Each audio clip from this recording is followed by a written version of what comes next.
Hey guys, and welcome back to Brexit. Brexit England, Northern Ireland, and Eastern Europe. It's very strange here because I still get I get like yesterday I got a message from someone saying about the Israel Palestine scenario, right? And saying, well, Palestine is not a state. So basically they're saying, oh well, it's just a bit of wasteland where some people live. But those people hold elections. But as per normal, every time they hold election, the Israel was just like, well, they're terrorists. Even though, right, the death ratio is around 150 Palestinians to one Israeli, right? So I said, well, I think we can clearly see who the real aggressor is in that scenario, right? So I went on to say, like, well, Palestine, right? Um, Something about maybe something about they don't recognize Israel or something like that. And I said, well, they also want to drive Israel into the sea. Yeah, but I would like to be the Queen's last child. I would like to wake up every morning with Rihanna on this side and Beyonce on this side. Does that give Jay Z the right to come and drive a tank through my house? Probably not. But people should be able to defend themselves, right, against people who are aggressive towards them.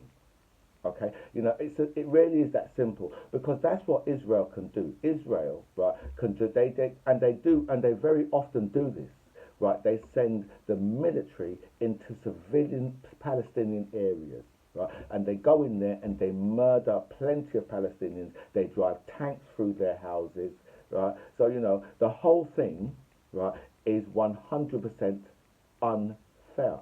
And what someone needs to do, right, is make the situation a bit more fair so that the Palestinians can defend themselves, right? And I don't see and my point is simple as this, right? We have a bunch of white people murdering brown people in Palestine, and they've been allowed to get away with it for over 80 years while the world looks away.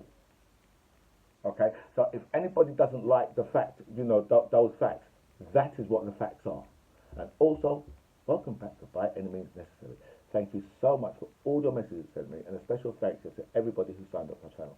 So blessed with so much people that have signed up, so thank you so much for that. I'll go for all the messages, I'll answer as many as I can, but I will like all the messages to death. So we start there with like the cyclist Emily Bridges, who has been banned from she was racing in a she was racing in a women's race today, but she is she's a trans woman. So therefore, right, there probably it's probably something like her testosterone levels are probably a bit too high, right? But you see, there is a massive, because the trans debate here is not a left or right debate. They're trying to swing it that way, but it really is not a left or right debate. Do you know what I mean? Because we've just had a Tory MP, right, come out as trans yesterday, and the day before that he had to endure a joke from Boris Johnson at their fancy party, what they was throwing, because it was a day when they got their fines come through. So Boris Johnson thought the best use of our time would be to throw a fancy party, and at that fancy party, my opening gag will be about trans people. While he's got a trans one of his MPs who he didn't know was going to come out as trans the next day. So it's not a left or right issue; it's an issue. So the first hurdle, right, that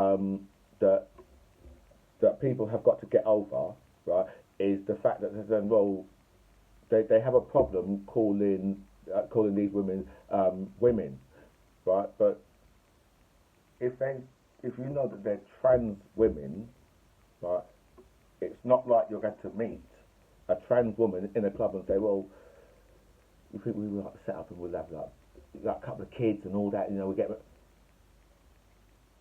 Okay, but I can't see the real issue right, in calling trans women women, right? Because they're trans women, right? And then obviously, you get onto the debates of changing rooms and all these type of things. Obviously, that's something that they need to sort out in whatever way. Do you know what I mean? But then you got obviously we've always had, right, a gender neutral toilet, right, which normally would be the disabled toilet that's in the middle, right. So you'll have the male toilet, female toilet, and then you'd have the disabled toilet, right. So a lot of buildings haven't really got that issue. It's not really an issue.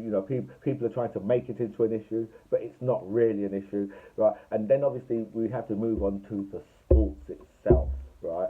And as the Leah, I can't remember what her name is, the trans swimmer, right? As she proved a few weeks ago, right? Trans women, right, cannot go up against natural born women, right? That's not that is something I don't think we're going to because all that's going to happen, right, is you're just going to have trans women, especially if they're athletes, they're just going to come and start dominating the women's sport, right? Sorry about that. But there is like simple ways out of this. Right? It's not like these things are really difficult, right? And for me, I don't understand why no one hasn't just said, what we can do is this, right? We can have a new class of athletes, right? So we'll have your trans athletes, but remember, yeah, if you go up against like trans athletes swimming, right, you're probably not going to have enough to make a field of athletes. So you might just have Leah in the pool by herself. Do you know what I mean?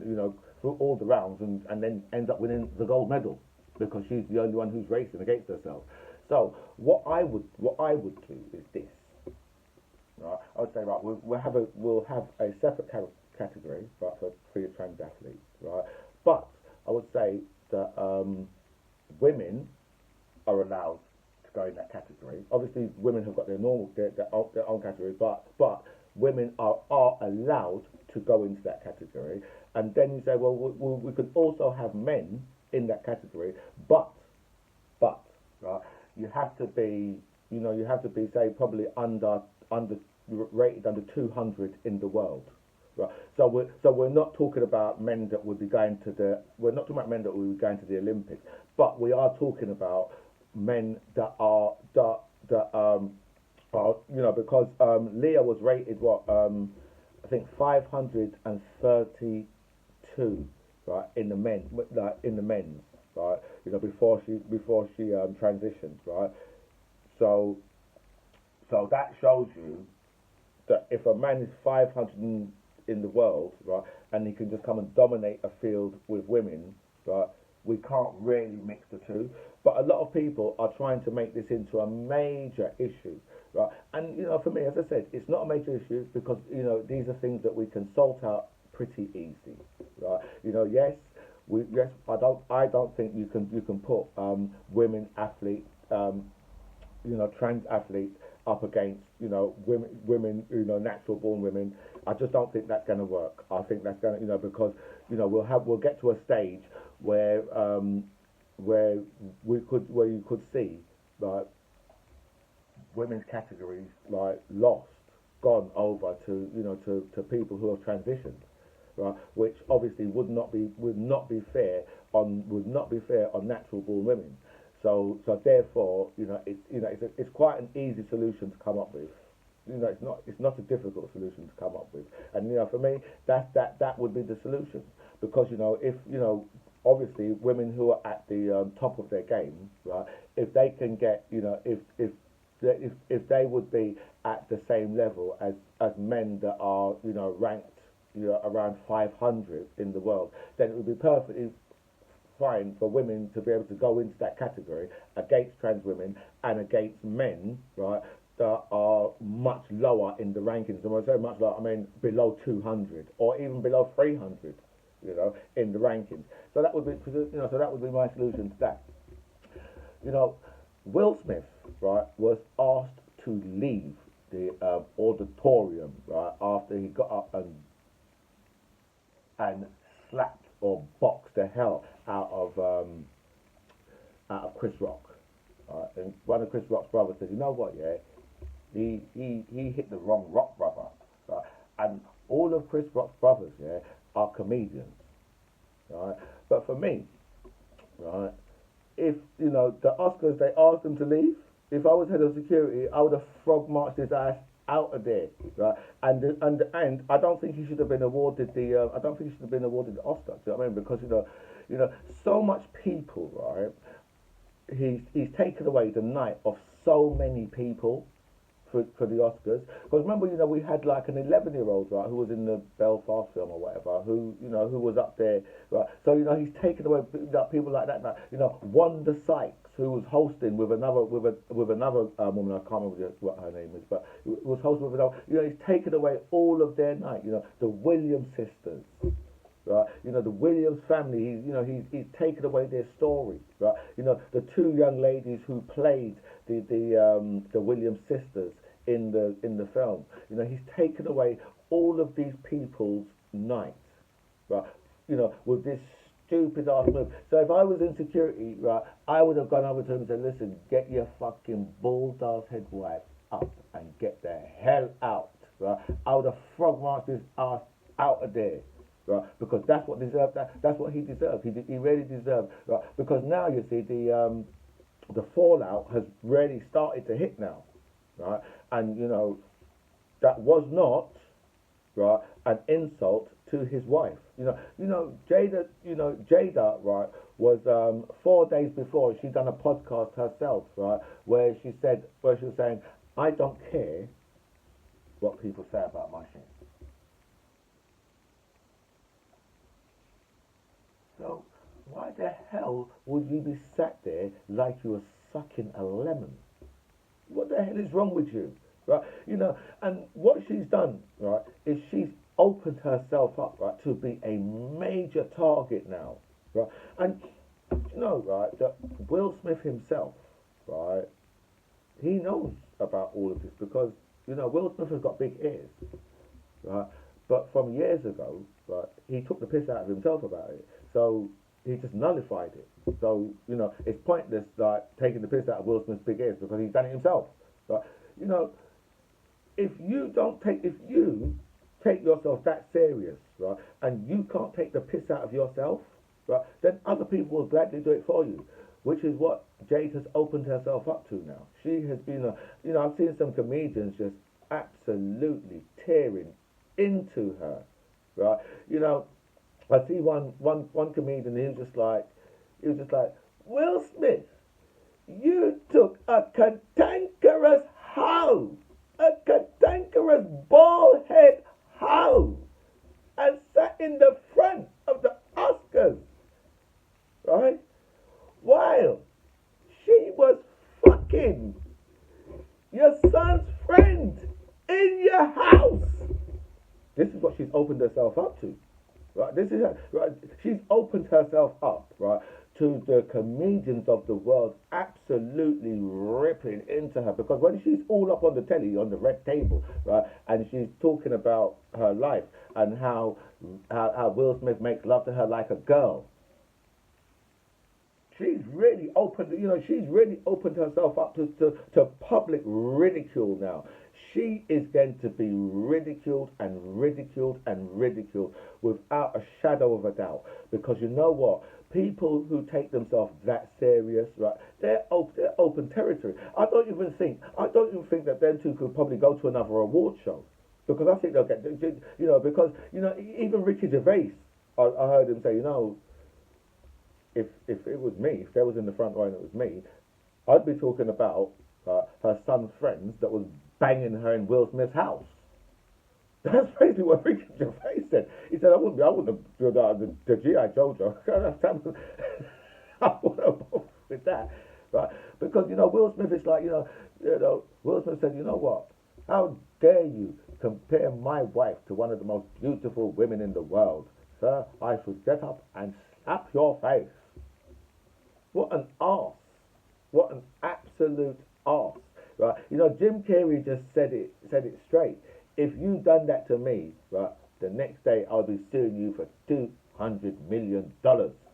Right? And I think, there's probably going to be a lawsuit because, you've got to imagine, right, that Chris Rock now has got to go through the rest of his life with that image, right? Rap artists are already probably writing that in for their next albums. They're probably writing them lyrics in.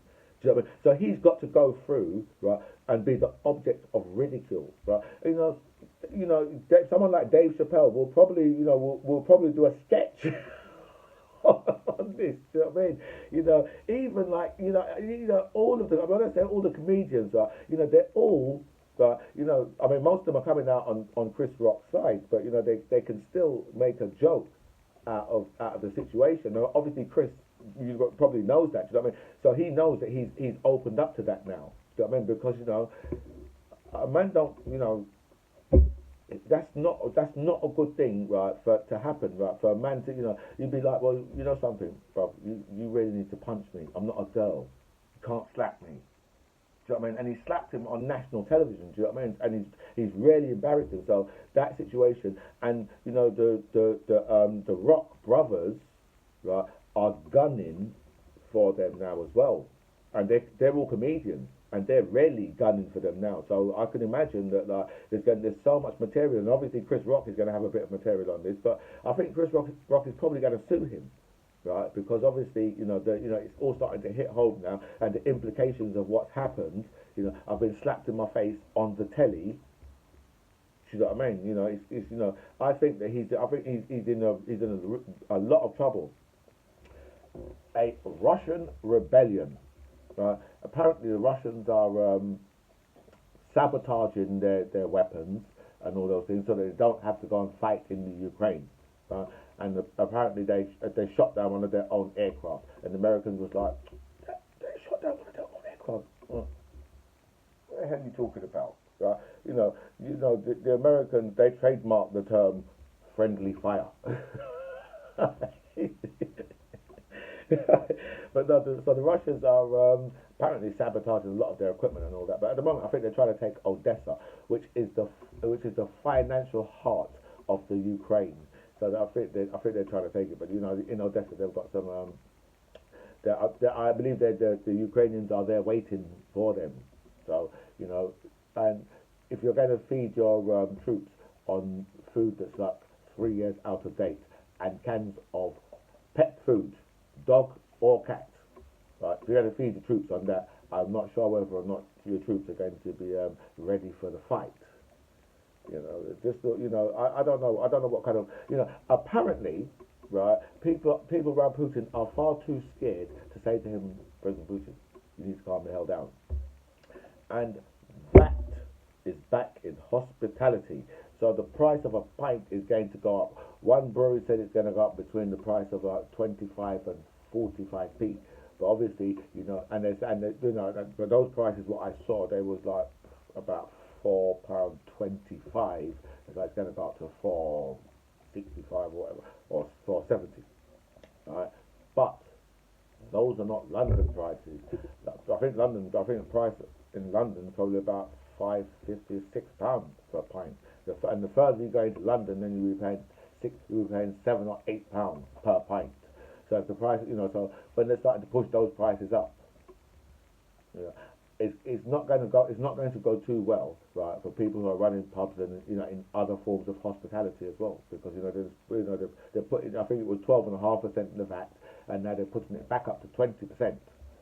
Right, so that's probably going to be on all your hot foods and all that as well. So we can imagine that all of those prices are going to start to rise as well.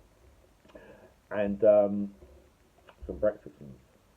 A production of Phantom of the Opera, right, from China, right, that is touring the EU, right, has had to, at Britain, stop because it's too darn expensive and too much red tape for them to come here. Right, so we can't even get to watch the Chinese Phantom of the Opera. And you see, and you say, well, why is that? It's because of Brexit. I sound like Rishi Sunak, Brexit. It's because of Brexit why the Chinese Phantom of the Opera can't come to the UK. It's all the small things. the things that people like, the things that people didn't think about. But it's all the small things, right? Britain has just cut itself off from so many things, right? That it's just like, it's sort of dead in the water. And more than 7,000 financial services jobs have left the city, right, and gone to the EU. I mean, these are the type of things that we said were going to happen. We said that the city was just going to lose so many people because these guys, the financial services, they just have to follow the money. And if the EU rules state, well, you have to be in the EU, right, to run that form of financial services that you're doing, then that's what they have to do. They've got no, they've got nothing else they can say, because if they say, we refuse to be in the EU, sir, and I say, okay, fair enough, but you're not going to run no business in the EU, so you can just say within Britain and just run your financial services there. So because you see, as I said, the people who are holding all the cards, every card, right, they're holding the 52, right. All Britain's holding is the two jokers in the pack. That's all. They've got all 52 cards. Well, do you think, right, that you can beat any of our hands? Well, I haven't even got enough cards. Yeah, jokers are wild, yeah, but only two of them, and you've got all 52, so you can make whatever hand you want. And so yes, that's what happens, right, when you hold all the cards. But the people of this country was too damn sick and too damn stupid and too damn racist, right, to work that out, right? And now, right, if you look at the state of the country, the state of the economy, right, and what really, I should be finished now, but because yesterday was Prime Minister's questions, right, and the Labour Party are so frightened, right, of Brexit. Right, they're so scared, right, to say, listen, Brexit's going really badly, right, that Boris Johnson can say, and the Labour Party, all they want to do is try and get us back into the EU. That's what they want, Mr. Speaker. That's what they want. And say, well, something, yeah, with how things are, you need to get yourself back into the, at least the customs union. Right. But he runs that, and the Labour Party, they can't come out to the racist fools in this country and say to them, listen, right, Brexit has destroyed the country, okay? That's what's happened. It's destroyed, and the longer it goes on, is the more destruction, because, we can't get rid of the red tape. You can't do that, right? And every day, right, that the red tape's there, more and more of our businesses, right, are failing. Every day that red tape's there. So you see, these stupid ass racist fools in this country, right? That not even the Labour Party can say, you know what, Brexit is fucking the country up. Not even they, right, can get through to these damn arse knuckle-headed racist fools. And also, this, my friends, is by any means necessary. I'm the MC John Ribbs. It was really nice to speak to you guys. Comments below.